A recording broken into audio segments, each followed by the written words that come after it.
Heads up, the following video will contain spoilers for the anime series Mushoku Tensei, obviously. Furthermore, I'll be spoiling an event that happens in the novel that hasn't been shown in the anime yet. We all know it's coming, but viewer discretion advised if you want to avoid spoilers. 俺はここにいるロキシーを二人目の妻として迎えようと思っている。This is illegal, you know. Mushoku Tensei is an anime series that I just started watching this year, and I absolutely love it. It's in my top 10 now, despite the fact that it's your basic generic isekai story, you know, reincarnation or travel to another world that's full of magic and swords and adventurers guilds and whatever else. But I love it a lot. I've started to read the book, and you can find the entire book series online right now for free. It's definitely a page turner. Or a page scroller, I guess. And yet, despite the fact that it's an anime that I really love, it's one that I absolutely wouldn't recommend.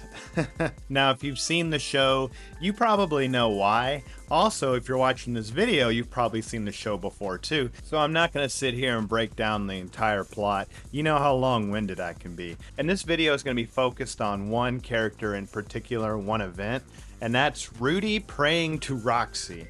Yes, this character, Roxy, has definitely become one of the top 10 waifus for me of all time, if not currently number one. I mean, I love me some Roxy. To me, Roxy is like the US border to my Mexican. I gotta get in there. And I'm not the only one that thinks so. Many other people online believe Roxy to be the best girl, obviously. If you read the novel, it's clear that the author definitely has a favorite in Roxy.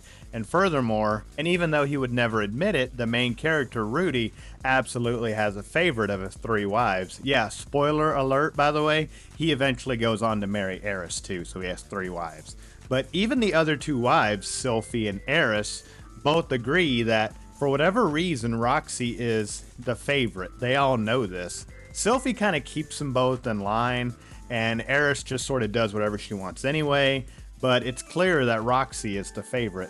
The only woman that Sylphie fears is Nanahoshi because Nanahoshi and Rudeus have this special bond that they're both from Japan, but that's neither here nor there.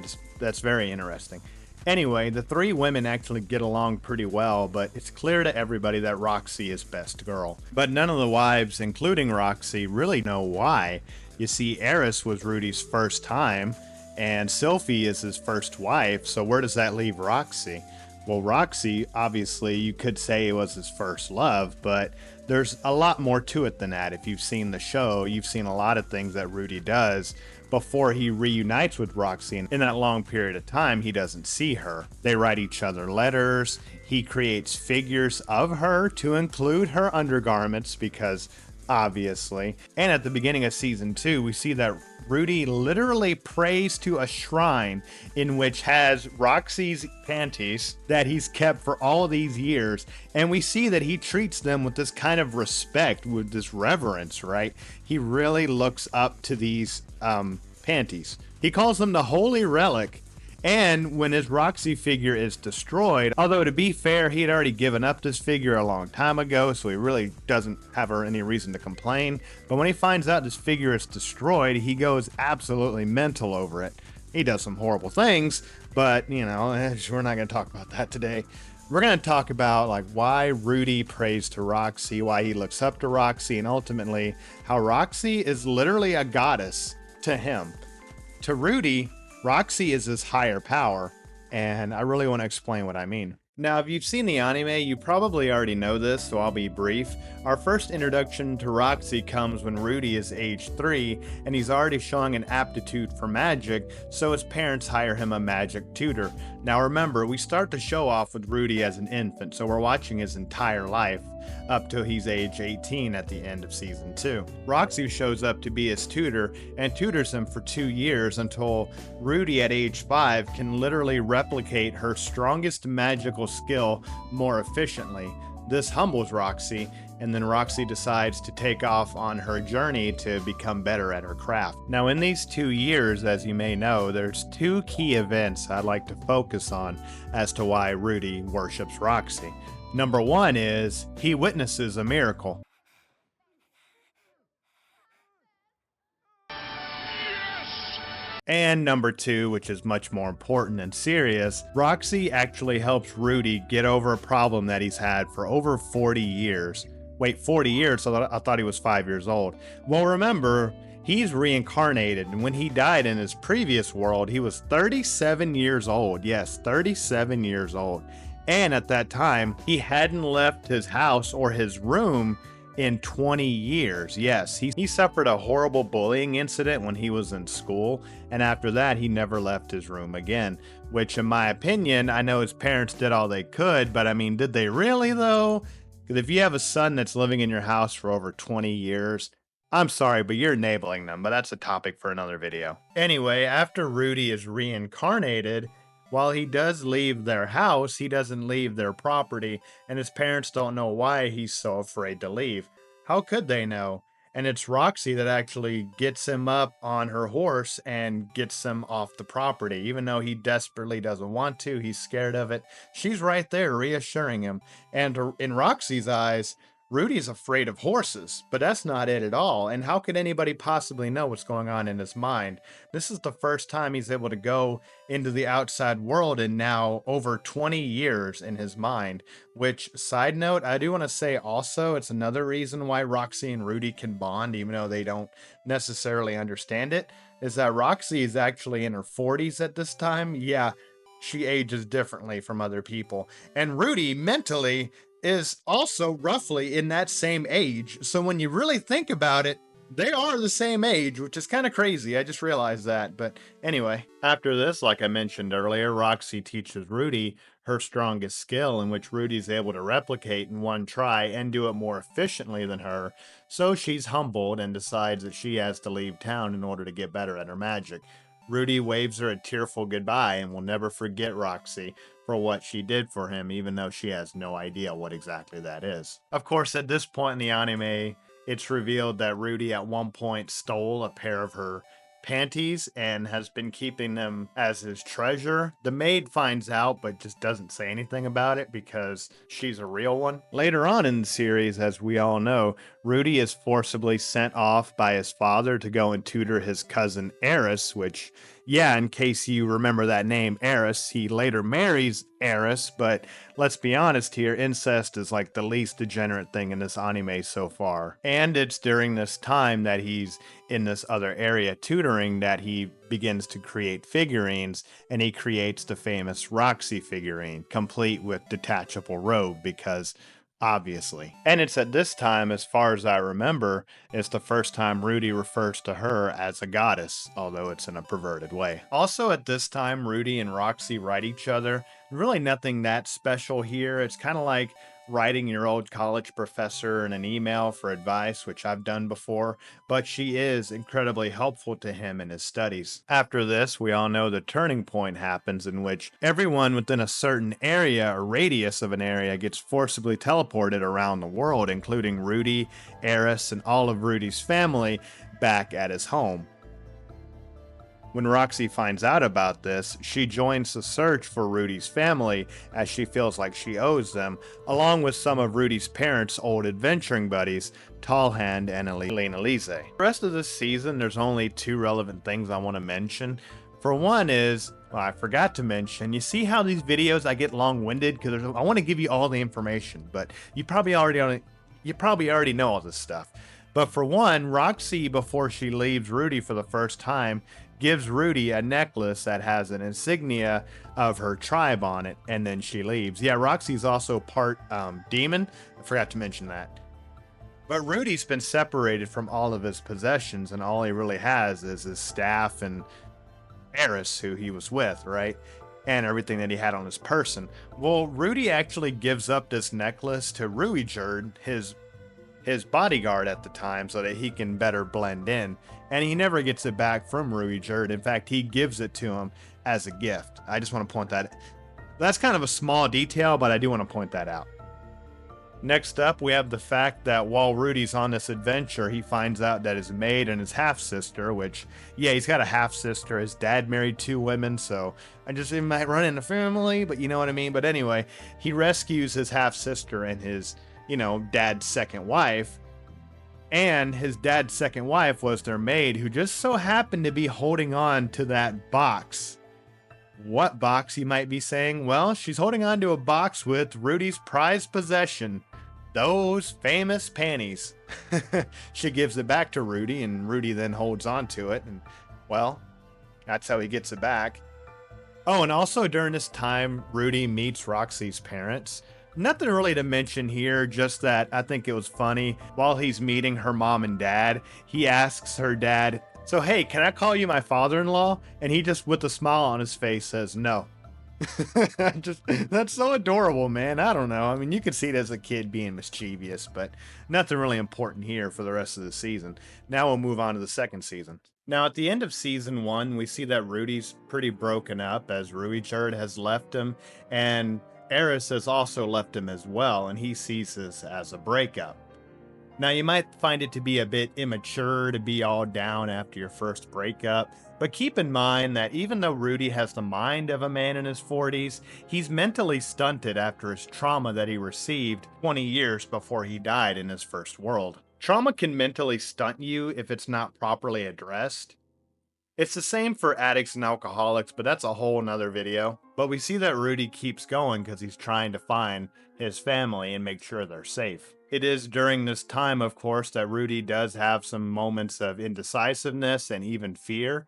And when he does, we see that he holds on to Roxy's panties, and he looks to them as a source of strength, or at least it calms him down, kind of like a safety blanket, if you will. And again, you might find this to be immature or perverted, but keep in mind, this is all he has left of Roxy, the person that he looks up to, the person that he sees as his savior. This is all he has of her right now. He no longer has the necklace because he let Rudy hang on to it as a memento as he left his party. And we see later on in this season, when Rudy gets a hold of his grief, at least somewhat, we see the infamous scene where he's kneeling before Roxy's panties and praying, right? Now, what in the world does this even mean? Well, it's praying for guidance, it's praying for strength, maybe. It's praying for just everything's gonna be okay. Now, I don't need to tell you, obviously, praying to a woman's panties is probably not a good idea, but to Rudy, he doesn't necessarily believe in God, but he's looking for something above himself that he can aspire to be, or someone above himself that he literally sees as above him to keep him calm, to keep him going throughout the day. Like, he needs that tether to a higher power, which in this case is Roxy. Literally at this point, she's become his goddess. He has no way of communicating with her anymore, as they're both on two separate sides of the world and always moving, and he has no one else around him that he can look to for comfort or for strength or to keep going. Obviously, at this point in the season, Rudy goes to the magic school, which in my opinion is definitely the most boring part of the anime, but it's also pretty important as he meets back up with Sylphie, who would later become his first wife. Along with Sylphie, he reunites with the character named Zanoba, who he briefly met in season 1. Now, Zanoba, the anime doesn't do a good job of showing this, but in the web novel, Zanoba is like Rudy's best friend now. I mean, he is a bro, and he's also a Chad. He literally punches the head off of a monster to save Rudy. You'll see that later or read about it later. It's not really a big spoiler, but anyway, Zanoba's a bro. But Zanoba ultimately got a hold of this Roxy figurine that Rudy had made years earlier and sold. When Rudy asked Zanoba, "Hey, do you still have that thing?" Zanoba's freaked out and doesn't want to tell him, but ultimately Rudy gets it out of him, and the figurine has been destroyed by some other characters in the anime, Linnea and Persena, who actually bullied Zanoba and destroyed the figurine. Now, when Rudy figures this out, he freaks out, he goes ballistic, he gives a speech about how this woman is revered to him, he gives a speech to Zanoba, he gives a speech to the two girls, and ultimately does some pretty messed up things to the two girls, I'm not gonna lie.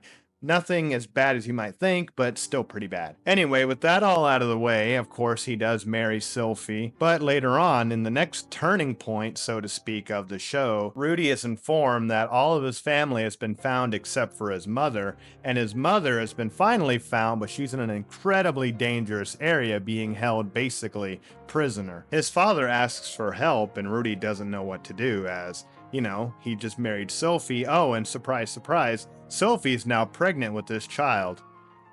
Yeah, but he has to figure out what he wants to do, if he's going to go and try to help save his mother or not. Now, you might say, obviously, go save his mother. Well, apparently, this is going to be a 2-year round trip at minimum. Now, there's a way to get around this in the anime, but it's not important right now. But anyway, he ultimately decides to go and try to save his mother. So he leaves, and I believe the trip total takes less than 8 months, if I remember right. But when he gets there, he meets up with his father and his father's companions.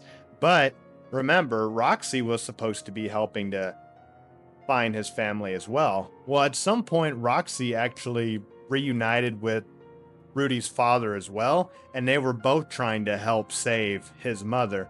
But at some point before Rudy got there, a month before Rudy got there, it turns out that Roxy actually went missing in this dungeon, or this labyrinth that his mother's being held in. So Rudy is surprisingly calm about this, but he is visibly freaked out. In fact, he's basically more freaked out than he is about his mother. Anyway, the first time Rudy is in this labyrinth or dungeon, and he's just basically getting his feet wet into dungeon crawling, labyrinth exploring, he literally senses Roxy. Yeah, he senses her. Roxy's in peril at this point. Even though she's been gone a month, she's been able to survive somehow or another. She's able to create water, and she's been eating, monster remains to survive. She's a tough old girl, right? And so Rudy senses her and literally tears down wall after wall to get to her. He then saves the day to Roxy seeing him for the first time in over 10 years, and Rudy is now so mature that Roxy doesn't even recognize him. It's also worth mentioning, even though it's not that related to the video, it's just a fun fact. It's worth mentioning that earlier in season 1, I believe, Roxy is telling Elena Lise exactly the kind of man that she would want to, meet up with and settle down with. And she's saying that she'd like to meet her future boyfriend or husband or love interest in a labyrinth, and she'd like to meet him while he saves her from danger, and then they team up together, and then a love interest forms, and etc., etc. And that's literally how Rudy is reunited with Roxy. And Roxy just is completely head over heels for Rudy, the 3-year-old kid that she met and trained, right? She is head over heels for Rudy. And I mean, Rudy obviously is very happy to see Roxy, although he never finds time to tell her that he's married now with a kid on the way, which to be fair is kind of a shitty thing to do, but I don't believe it's done on purpose. I think he literally just doesn't have the time to tell her. But so they team up again, they hang out together. Rudy's just absolutely ecstatic to be around her as often as he can, and Roxy's all about it because at this point she's got a massive crush on Rudy. And while they're in the dungeon looking for his mother, Roxy obviously hits on Rudy. She drops some major hints like, yo, let's me and you just hang out later after we're done with all this. And he's like, okay, cool. He does think at one point, oh, wait, I got to go home and take care of my firstborn child. But I mean, then he's like, oh, well, they can wait. You know what I mean? He reveres this woman. It's not about him being perverted or him being a cheater. I'm telling you, it's about how much respect he has for Roxy, how much he wants to be around her. He's more reunited with a good friend more than he's in it for the love interest part of it. I'm telling you, up to this point, I don't believe it's a romantic thing coming from Rudy. But from Roxy, oh yeah, she's down bad. But also, nobody else tells her that he's married now with a kid on the way. But again, they're trying to they're doing some more dangerous, important things at the moment, right? So anyway, they do ultimately locate his mother, and as you know, in case, spoilers, if you somehow still want to watch it and haven't seen it yet, but Rudy's father dies in the rescue attempt, but they are able to save his mother, and his mother unfortunately now has a broken mind. So really the whole thing at this point, from everybody's perspective, has been just a giant, dangerous waste of time. And Rudy at this point is now just defeated. They get back to town, and Rudy refuses to leave his room, which is what he likes to do. Remember, for 20 years, he didn't leave his room after some trauma that happened, and after Eris left him, he didn't want to leave his tent either because of all of this, but he's slowly learning to get up and keep moving. But this time he's defeated, he's upset. He feels bad not only for his parents in this world, but his parents in the previous world that he never made up with. Now, this is the point where I'm going to say that I'm going to spoil some more stuff from the web novel because I feel like it's very important for context and the anime just doesn't mention it for some reason.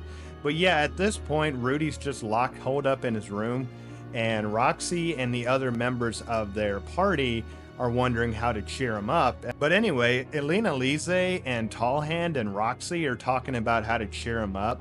And Elena Lise literally says, yeah, we should take him to a brothel and have him, sleep with a whore there or a woman there. You know what I mean? Now, Elena Lise, she knows he's married, right? And this is unrelated, but she knows he's married. And in case you forgot, Rudy is married to her granddaughter. And she's out here saying, yeah, we should just get him a prostitute, what of it? So, but they ultimately decide, well, nah, let's just leave Rudy to it. He'll figure it out on his own. But Roxy's like, I know Rudy, and Rudy's not going to get okay on his own after this. So Roxy decides to come to his room, and y'all know where this is going.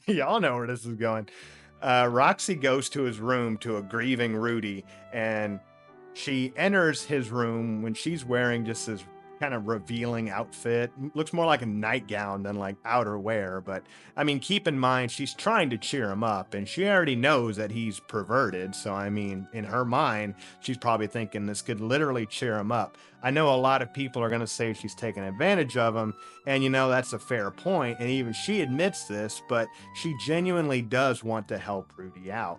And so Rudy just is unfazed by this. He's just like, okay, whatever. I'm just going to grieve here. You can't understand my situation and blah, blah, blah. But Roxy won't take no for an answer. And when Rudy tries to just brush her off, Roxy literally pulls Rudy down on the bed and decides that, well, this is how I'm going to cheer Rudy up. And of course, Roxy makes the first move, and Roxy sleeps with Rudy. It should have been me, not him!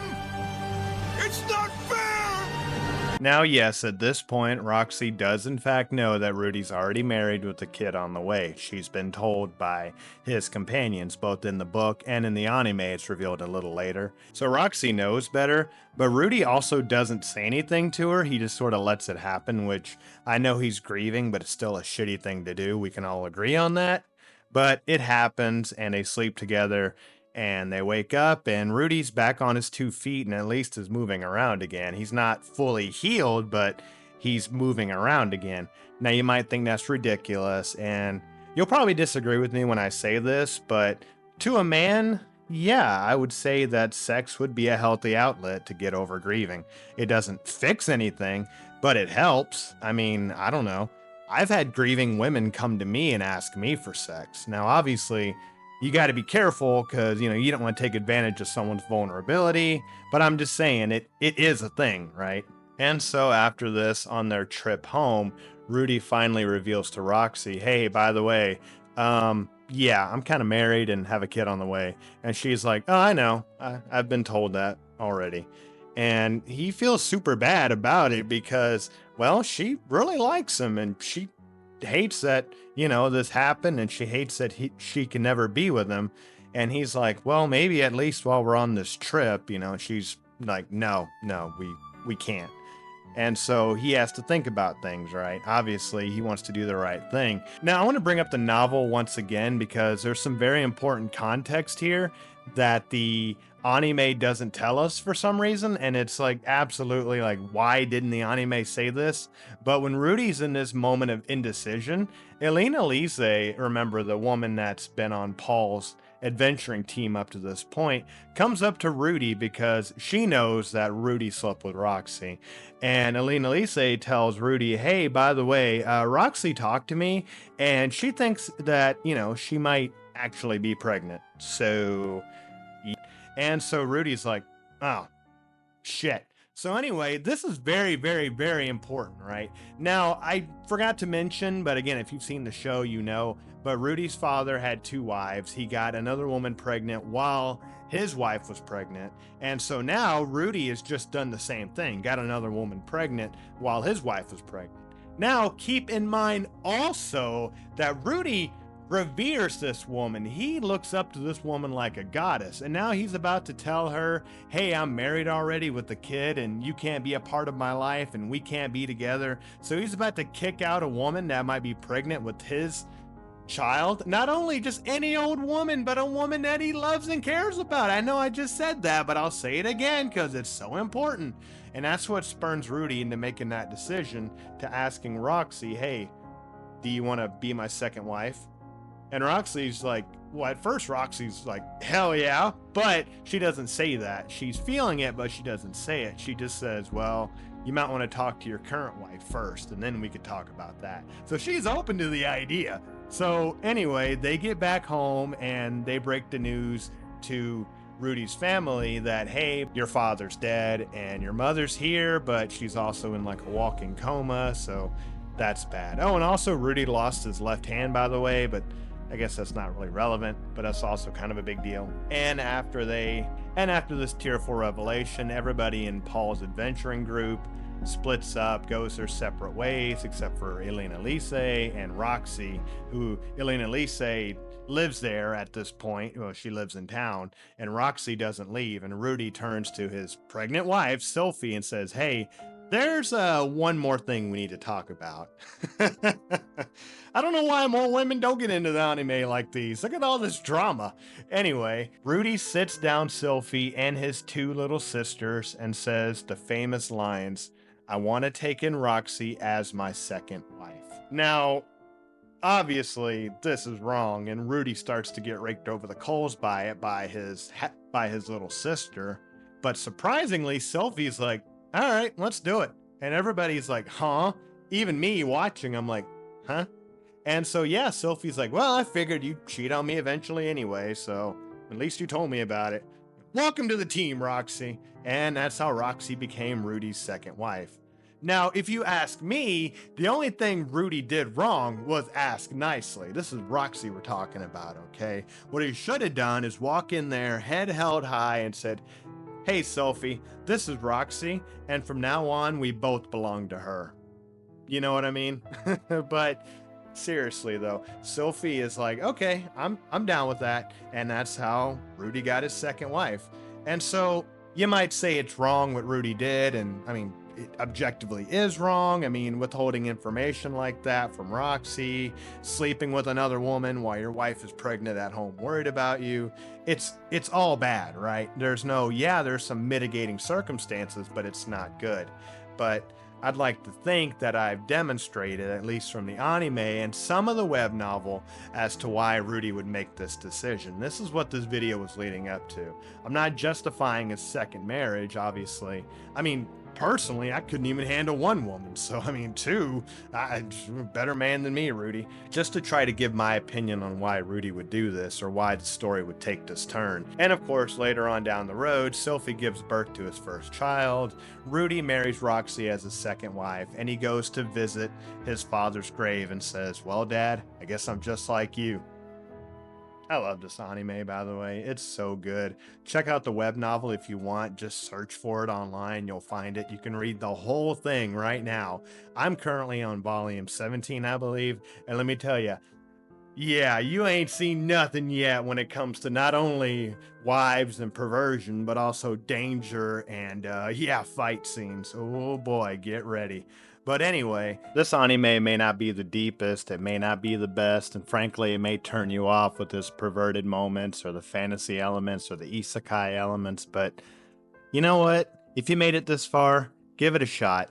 I think it's really good. I really like it, and I love this romance. I think it's a lot deeper than you might think. So all I have to say now is thanks for watching.